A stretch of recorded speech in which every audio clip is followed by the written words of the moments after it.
right, well, we are going to be looking at some gusty winds, some looking at some lake effect snow. What's it looking like, Jason? Oh, we're talking about some banding there, Alina and Will, over the next few hours. Frankly, in the next 24 to 36 hours. I've been back here crunching some numbers because some things have changed since our earlier broadcast. Let's hit it onto the head right now. Let's talk about this bone-chilling night that we're having here across northeast Ohio. Outside right now, even experiencing some single-digit wind chills down towards the south. We have a strong west wind coming in right now at about 15 miles per hour in some areas, lighter in others, but they're going to be gusting up to about 30 miles per hour over the next 24 hours. So this is kind of showing what's going to be happening here. Earlier we were talking about how much snowfall we're going to get, the timeline of it. Well, all of that information has kind of changed, or at least just moderated itself just a little bit, and I'll show you why here. We do have a winter weather advisory now. It has been upgraded from our earlier winter storm watch, all because of where we're going to be fetching this energy from. You remember earlier we were talking about that frontal boundary that moved through. That precipitation is well off to the I-95 corridor right now. And what we're doing is we're left with a lot of dry air, not only at the surface, but also at the mid and upper levels as well. Where earlier we're going to be fetching some of that energy off of Lake Huron. Right now, we're going to be doing that just from Lake Erie. Surface temperatures out there right now in the low 20s and even upper teens, 18 over in Mansfield. Look at these single-digit temperatures. Now, we haven't hit the coolest part of the day.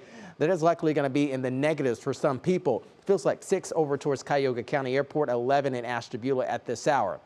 So let's look at the numbers right now, because the forecast models have really kind of better aligned themselves in terms of coming into more consensus of who's going to get what and who's going to get what when. So you can see where this band is coming in. Of course, you're used to that here with the Lake Erie not too far away, but we've kind of increased our numbers just a little bit. 1 to 3, western Cuyahoga County up to about 3 to 5 with isolated mounts, perhaps even about 4 to 6, because we're still going to have some areas that's getting a line of activity continuously. This is what we call training, when you have precipitation, normally rainfall, but then in this case it's going to be snow, coming over the same area over an extended period of time. That's likely going to increase those numbers. So this is why I'm thinking we're going to have increased accumulations in some of these areas. So your National Design-More hour-by-hour forecast is showing by 4 or 5 a.m. we're starting to power on the lake here, and you can see where this band is coming just across near the Parma, the Brook Park area, even down south towards North Royalton,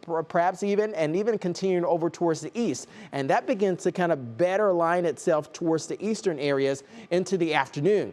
You think that's something, the drive at 5 is likely going to be treacherous, not because of this, just because of the snowfall, but also because of the visibility as well. Then we have a reinforcing trough move into the region, and that takes our temperatures down even further with high pressure in control, subsiding air from the upper levels of the atmosphere. We're really going to cool things down to 5 by 7 a.m. on Tuesday morning, 7 in Akron, Canton, and we'll likely do no better here in Cuyahoga County, likely going to be coming close to about 10 or 11 degrees. This is not even counting the wind chill.